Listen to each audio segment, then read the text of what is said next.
I'm going to preface this video by saying that I went into this interview with an overabundance of joy, but I left feeling rather disappointed. That is not to say that I have lost faith in the project by any means, but rather I feel there are concerns that need to be addressed before I will feel comfortable fully supporting the game. However, as always, if you like Driftborn, I am not here to tell you not to. I can only share how I currently feel about its trajectory. But with that out of the way, let's get into it. Alicia, the high-speed horse racing game, has gone through a series of troubles in the last decade. From shattering in 2014, revival in 2016, that revival shutting down again in 2023, and then a new gasp in the shape of a different developer but not quite there yet, it seems that at most we can do for this game is exchange the life support system occasionally in the hopes its heart can beat for a little longer. Which is frustrating to players who love the damn game, who spent hours and hours breeding and creating new horses, who worked to claw up to the top of the leaderboards, reveling in the challenges this game offered, which in of itself is a novelty. A challenging horse game? That's fun? With excitement? Perish the damn thought. But despite its troubles, Alicia stands as one of our favorite horse games, and the fact that so many developers are trying to keep it alive is self-explanatory to how much we love it and how good the premise was. I mean, everyone and their grandma's now copying the gameplay style. Because guess what? It was that good. It is often described as Mario Kart with horses, and I've always thought of that as a compliment. But still, we would like something official, and one is hopefully around the corner: Driftborn. On the 23rd of November 2025, a short video was dropped on Instagram showing a creature model racing over a flat surface. The description read, "A fast-paced multiplayer creature racing game with open-world aspects, if Mario Kart and Horizon Zero Dawn had a child." That is a promising and lofty combination. But the developers made it clear this was still in painfully early development. Over the course of the next few weeks, more visuals would drop and players started to get excited, asking questions. What is it about? Will it be solely racing? Will there be breeding? And when, of course, will it be ready to play? And the developer Red Stride Studio was willing to sit down for an interview to answer some of these burning questions. So let's get into what this game is really about. According to the frequently asked questions section on their Discord, the game is, and I quote, "Driftborn is a creature racing game where you, the player, play as a wisp, a mysterious being that controls the creature like the Kryn and the haddocks around the world. You will be able to race, breed, level, collect, and once the open world gets added, do story quests with them. The main focus is the racing aspect, which you compare to things like Mario Kart and Alicia Online. I do find it strange that they call it Mario Kart and Alicia Online when Alicia Online was Mario Kart with horses, but I digress. The FAQ further states that there will be 3 unique creatures for a start. You have an avatar known as a wisp, which you can toggle on or off, and the game will be multiplayer. And all of that sounds good. A spiritual successor to Alicia, a game that echoes what made Alicia so unique, but still redefines itself into something different. And speaking of Alicia, I was curious about how much inspiration Driftborn would be taking from that game. Because despite the fact that Driftborn clearly has far more unique mounts, which are creature mass-ups, it still carries the DNA of Alicia. The developer answers, "Alicia Online is definitely one of the inspirations people compare us to, mostly because it had that fun creature horse racing fantasy with breeding and cosmetics. What we like about games like Alicia is the feeling of collecting, racing, improving, and leveling with your mount over time. But Driftborn is not meant to be a clone. The biggest difference is that our creatures are not normal horses, and the movement is being built around a heavier fantasy creature feel." End quote. They go on to say that they are focusing on momentum, drifting, speed control, and creature-specific movement identity and abilities. They want this game to feel unique and not just be a clone. But as they reiterate, the racing is the core, but the fantasy around the creature is what makes it ours. Now the next point for discussion is of course the creatures. They look bloody awesome, let's be honest. Although the animation is still very much in a work in progress, their designs already promises something unique and different. I asked the developer where they got their inspiration, and this is what they had to say.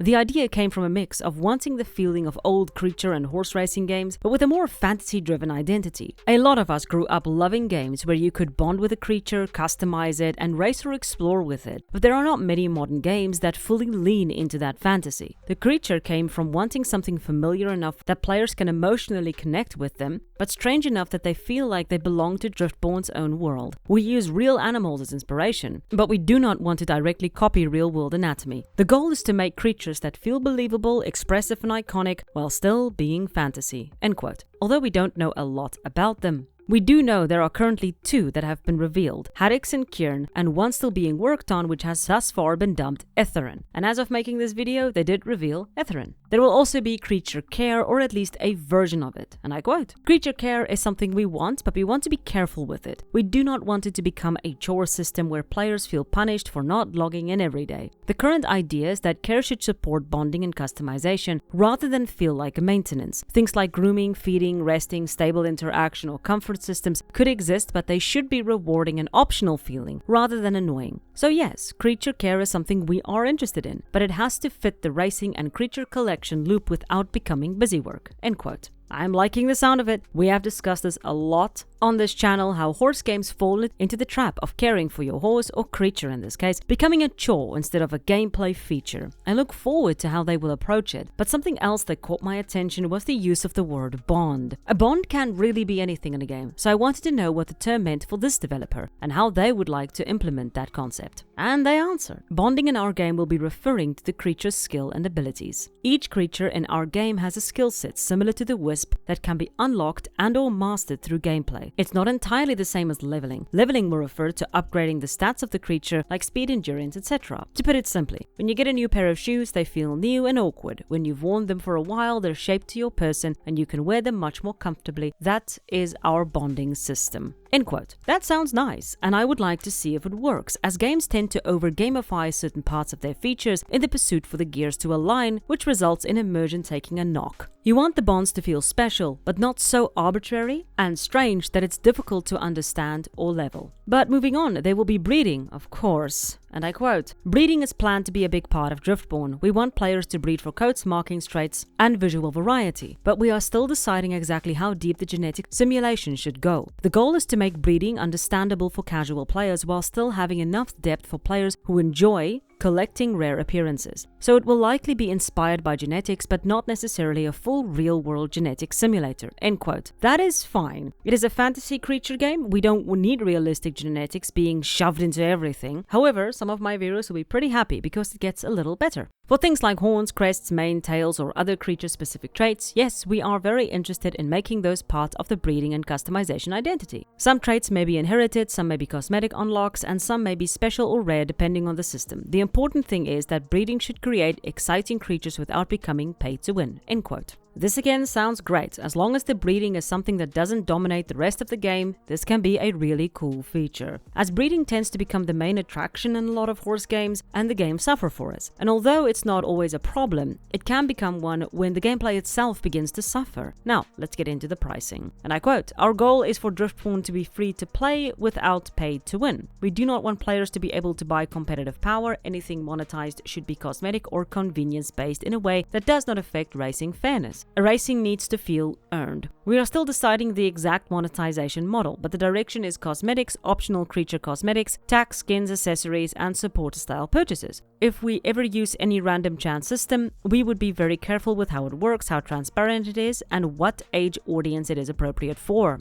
Because of EU regulations and our own stance against gambling-style monetization, we are staying clear of gacha and gambling mechanics. We do not want Driftborn to become a predatory gacha game. That is not the goal. The community has been very clear that they do not want pay to win, and we agree with that. For age rating, we have not finalized the target age rating yet. That will depend on the final content, monetization, online features, and platform requirements. The fact that they are pushing for free-to-play is concerning. If we look at games like Equestrian the Game, for example, which was a free-to-play game, we see that they focused heavily on the visual cosmetics and certain gameplay features were abandoned over time. Palia, a game that I do like, has fallen into the same trap. We see a lot of cosmetics, but the story has stagnated. And the reason for this is simple. Cosmetics bring in money, so you want to focus on the part of your game that ensures you make money. Players always make the argument that a game needs to have an income, so that's why we see 100 horses and no gameplay, please stop complaining. Sorry. And although that is true, this can become a trap for a developer. They need to make money, so they make cosmetics. But they need to make more money, so they make more cosmetics, which ends up creating an endless loop, and the gameplay begins to suffer because spending time on something that can't be sold in a free-to-play game is possibly a waste of time.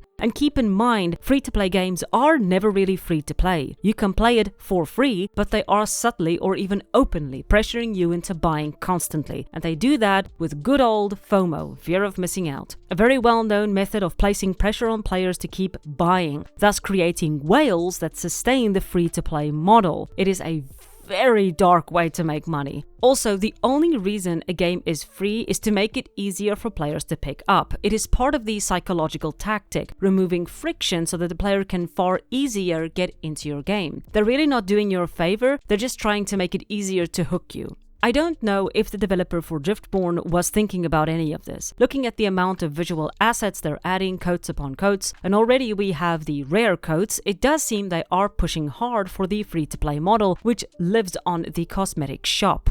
At the exact same time, the developer might just have tagged the game free-to-play, because it does sound very nice and a lot of players prefer it that way. But I would suggest doing a lot of research to understand what free-to-play actually means for you as a developer. You're going to work 10 times as hard to keep up that income, because you're gonna have to keep adding things to that shop. I'll leave that up to you guys to decide. Do you think free-to-play is better or worse, and why or why not do you think that? Now, let's get into some gameplay. Some of you may have noticed that we have very little gameplay to show. We have a lot of visuals, cool creatures, cool coats, a bajillion of them of course, but where is the gameplay footage? It's starting to feel like a creature parade, the developer says. We know people are excited to see full gameplay, and we are excited to show it too. Right now we have been showing a lot of visuals, animations and system progress because we want to be transparent, but we also do not want to show gameplay too early in a way that gives the wrong impression. Actual gameplay footage will start being shown once the core movement, camera, racing flow and UI are stable enough to represent the game properly. We would rather show something honest and playable than a fake polished vertical slice, end quote. Now this is all well and good, but the problem is creating your visual before actually having a game design is a bit of a problem. Right now, the impression I'm being left with is that there is very little gameplay to show, which is a problem. Games need gameplay, arguably before visuals.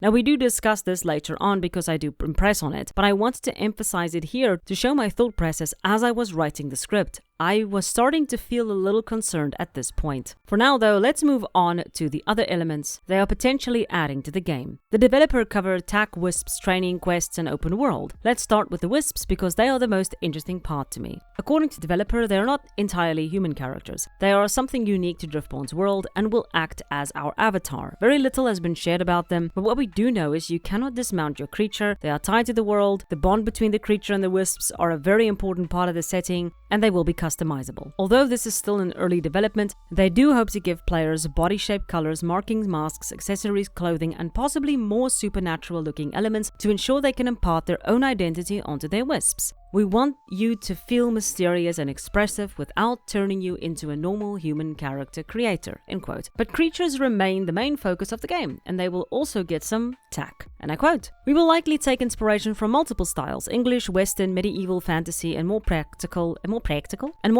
creature gear, but we want to adapt everything to Driftborn's world and anatomy. A saddle for a crine and a haddock should feel like it was designed for that creature, not just copied from a real horse. We also want tack to be a big part of customization. Some tack may be simple and natural, some may be ornate, some may be rugged, and some may be more fantasy or event-based," end quote. At the time of making this video, we have not seen any sort of tack for the creature, but now let's chat about training. And I quote, lots of quoting. "We do not want training to only be a menu timer. Racing, practicing, quests, exploration, and activities should all contribute to progression in some way. The player should feel like the creature improves because they use it and spend time with it." End quote. This sounds great. It reminds me of Ranch of Evershine, where the more you ride the horse, the better it gets. The time spent with the horse equates to the horse being trained. The developer also goes into managing the player gap. MMOs have a nasty habit of creating a large player gap between new players and old players. They say they are looking at training as progression and specialization, not a system that lets one player completely dominate just because they grinded more. This is again a good direction, but the fact that it all seems to be so early in development keeps the haze of concern around the project. I mean, you're talking about how you want to approach the MMO aspect of the game, but you don't even have a basic gameplay loop. I want to reiterate, this game is still very early in development, but they do have dozens of codes, yet so little to show for gameplay or world, which actually led me into a bigger concern: open world. This is hands down the largest red flag. At the point of making this video, the game had been in development since November 2025. They have a team of around 16 working on it, mostly part-time, while they have full-time jobs or in school, and they are planning to make this an MMO open world. But let's hear what the developer has to say about this and why before we make any judgment. And I quote, Open world is definitely a big undertaking, especially for a small team. The reason we want an open world site is because Driftborn is not only about racing. We want players to have a place where they can exist with their creatures, meet others, explore, take screenshots, find activities and feel part of the world. That said, we are not trying to build a giant MMO world all at once. The plan is staged. Racing and core system game comes first. The open world would start smaller and grow over time. For feasibility, racing can happen in dedicated race instances or separate race areas, while the open world can function more like a social exploration hub. That makes it much more manageable than trying to make the entire game one huge seamless MMO from day one. So yes, we are thinking about feasibility. The open world is important to the dream of Driftborn, but it will be built carefully and in stages. For this reason, the open world in the alpha stage of the game will not be huge, but will be built over time. End quote. Alicia did very well without an open world. I think instances could be a fair middle ground, but at this point in time, I'm starting to think that the term open world is just being slapped onto any game to ensure the project receives support. I don't want to be negative or cynical, but these open world concepts have sunk excellent games through sheer amount of pressure open world put on game development. I will say this again and again. Making and designing an open world is not just about making a space you can ride in. It is filling that space with meaningful content. If Palia, one of the largest current active MMOs, had to take a step back and say,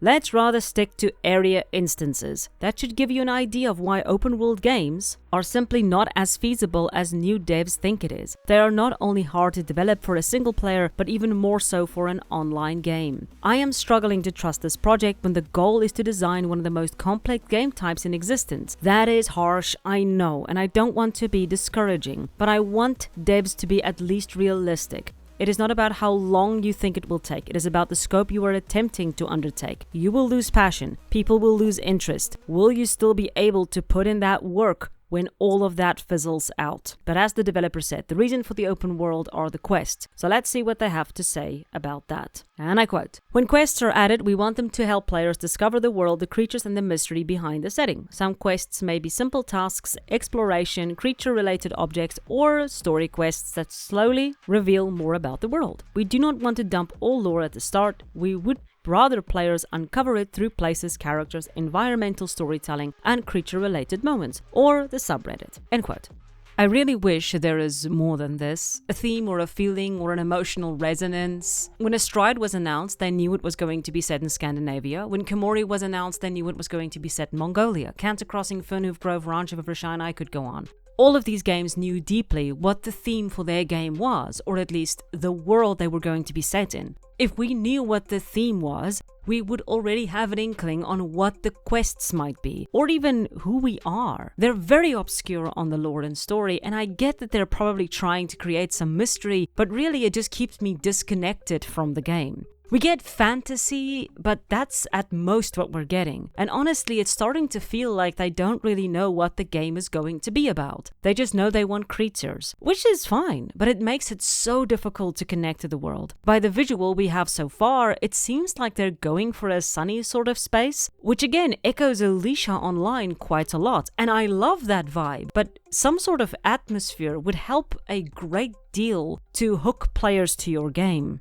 However, what concerns me even more is that on the Instagram page, the developers were asking the players what they think the game should look like. Literally. Now that is what we call developing by committee, and it is a terrible, bloody idea. Although we live in a day and age where community is the lifeblood of your creation, we cannot deny that having community drive your project will result in the same problem. Not everyone will agree. And when you are making choices actively disregarding 40% of your community, let's say, those community members might become bitter and move on from your idea. For example, you asked if the world should be realistic or stylistic, and people were voting for realistic, and I started to disconnect. You decided on stylistic, but the thing is, if you had gone with realistic, I probably would not have cared about this game anymore. That's sort of the problem. It creates an instant negative reaction to the game without ever having to play it. Having a set idea before you share your game means people who like your idea will gravitate towards that. Changing those ideas on the fly might feel like a rug pull for some. But to move on to something a little bit different, let's chat about the technical parts of the game, because the interview wasn't done yet. They are working in Unreal Engine Engine 5. They have a team of 16 working on the game. They are planning controller support. For now, the game will be on PC, and they do not have an idea of what the specification for the game will be because, and I quote, "Since we are using Unreal Engine 5,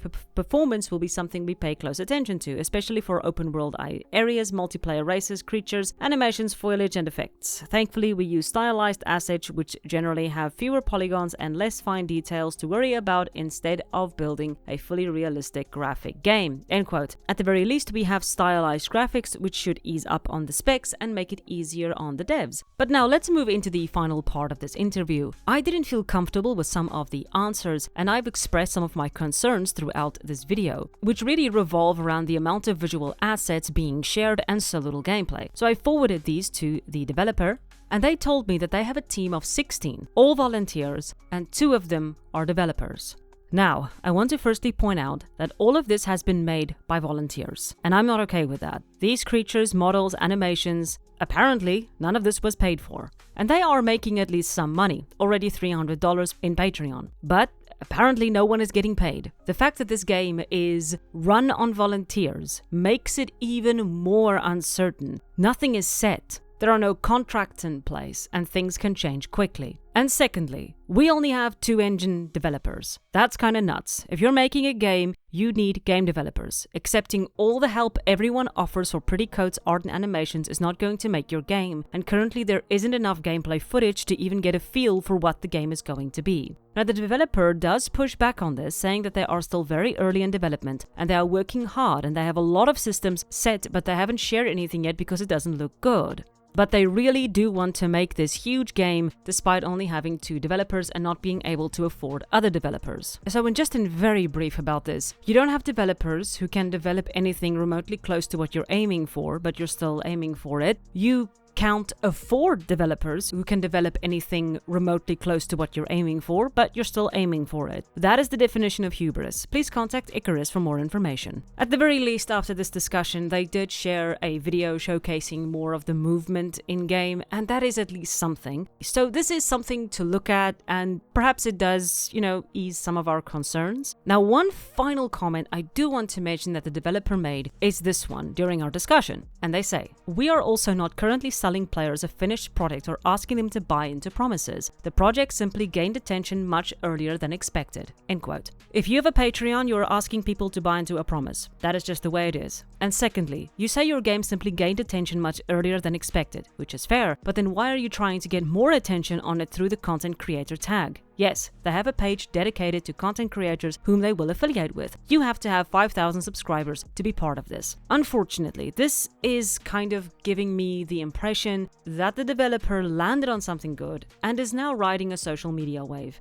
I could be wrong, but the fact that they are focusing so much on the visual, that they have volunteers, and that there are people who are eagerly helping to build the game, the question I'm asking is, when that social media wave runs out, what will be left? And will the game continue once the passion dries up? So yeah, I left the interview feeling a bit concerned. And of course, it's not fair to judge the game so early in development. But the way the developer is approaching and sharing and promoting the game can be scrutinized. Driftborn certainly has potential to be a great game, but it is a lot of lofty promises for a concept that is being developed by volunteers. I'll come back when there is something a bit more substantial than pretty coats.